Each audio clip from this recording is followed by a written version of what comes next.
Hi friends, I'm Dr. Swapna Chekuri from Hyderabad Women and Fertility Center.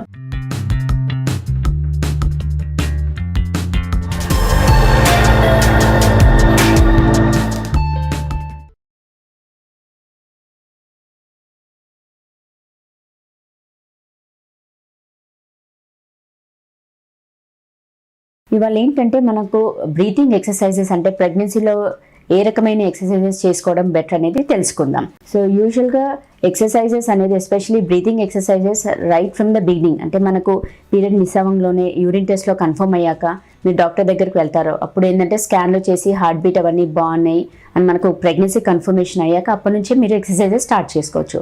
And ముందు already చేసుకునే exercises కూడా continue చేసుకోవచ్చు. కాకపోతే కొన్ని మాత్రం ప్రెగ్నెన్సీలో స్పెసిఫిక్గా బ్రీతింగ్ ఎక్సర్సైజెస్ పైన కాన్సన్ట్రేట్ చేసేది ఉంటుంది. ఎందుకోసం అంటే డెలివరీ టైంలో కూడా మనకు బ్రీతింగ్ ఎక్సర్సైజెస్ అనేది చాలా మటుకు హెల్ప్ అవుతుంది.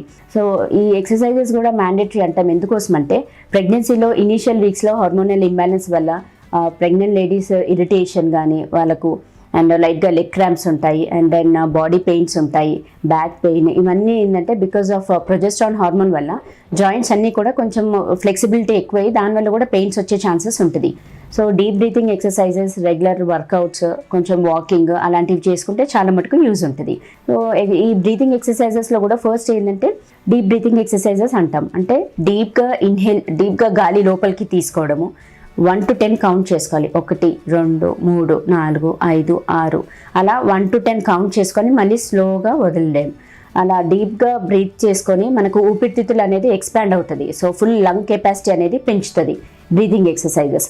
సో డీప్గా ఇన్హేల్ చేసుకోవడము, మళ్ళీ అట్ ద సేమ్ టైం స్లోగా గాలి వదలడం. సో దీనివల్ల ఏంటంటే మనకు లంగ్ కెపాసిటీ పెరుగుతుంది, ప్లస్ బ్లడ్ సర్క్యులేషన్లో కూడా మంచి ఆక్సిజన్ లెవెల్స్ అనేది ఇంప్రూవ్ అవుతుంది. That's first thing. సెకండ్ ఏంటంటే యోగాలో చేసేది లైక్ అన్లోమ్ విన్లోమ్ ఎక్సర్సైజెస్ అంటాం, అంటే డీప్ బ్రీతింగ్ ఎక్సర్సైజెస్. అందులో ఏంటంటే ఒక సైడ్ నోస్ క్లోజ్ చేసేసి వేరే సైడ్ నుంచి గాలి డీప్గా గట్టిగా తీసుకోవడము, మళ్ళీ 1 నుంచి 10 కౌంట్ చేసేసి వేరే నాస్ట్రిల్ నుంచి గాలి బయటికి వదిలేయడం, మళ్ళీ వదిలిన చోట నుంచి అక్కడ నుంచే మళ్ళీ గాలి లోపలికి తీసుకోవడం, మళ్ళీ 1 to 10 కౌంట్ చేసి ఆపోజిట్ నాస్ట్రిల్ నుంచి గాలి బయటికి వదిలేయడం. దీన్ని అన్లోమ్ విన్లోమ్ అంటాం. సో దీనివల్ల కూడా ఏంటంటే మనకు లంగ్ కెపాసిటీ పెరుగుతుంది. At the same time oxygen consumption, అంటే మనకు బాడీలో ఫ్రెష్ ఎయిర్ ఎంటర్ అవుతుంది కాబట్టి డెఫినెట్గా ఆక్సిజన్ కన్జంప్షన్ కెపాసిటీ కూడా పెరుగుతుంది. అండ్ థర్డ్ వన్ ఏంటంటే అబ్డామినల్ బ్రీతింగ్ అంటాం. అది ఎలా అంటే ఒక చేయి పొట్ట పైన పెట్టుకొని డీప్గా బ్రీత్, నోస్ ద్వారా ముక్కు ద్వారా మనం గాలి గట్టిగా పీల్చుకొని 10 వరకు కౌంట్ చేసి నోటి ద్వారా గాలి వదిలేయడం. దీనివల్ల ఏంటంటే మనకు అబ్డామినల్ మజిల్స్ అనేది స్ట్రెచ్ అవుతూ ఉంటాయి. స్ట్రెచ్ అవ్వడము, మళ్ళీ రిలాక్స్ అవ్వడం, స్ట్రెచ్ అవ్వడము, రిలాక్స్ అవ్వడం. సో ఇదేంటంటే మనకు బేబీ పెరుగుతున్న కొద్దీ అబ్డామిన్ స్ట్రెచ్ అవుతూ ఉన్నప్పుడు కూడా చాలా మందికి క్రాంప్స్ లాగా లాగినట్టుగా అలా ఉంటుంది. సో ఈ ఎక్సర్సైజెస్ మనం బిగినింగ్ ఆఫ్ ప్రెగ్నెన్సీ అంటే స్టార్టింగ్ నుంచే చేస్తే ఏంటంటే మనకు సాధ్యమైనంత వరకు ఆ పొట్టలో అంటే లాగడం కానీ క్రాంపీ పెయిన్స్ కానీ రాకుండా ఉంటుంది.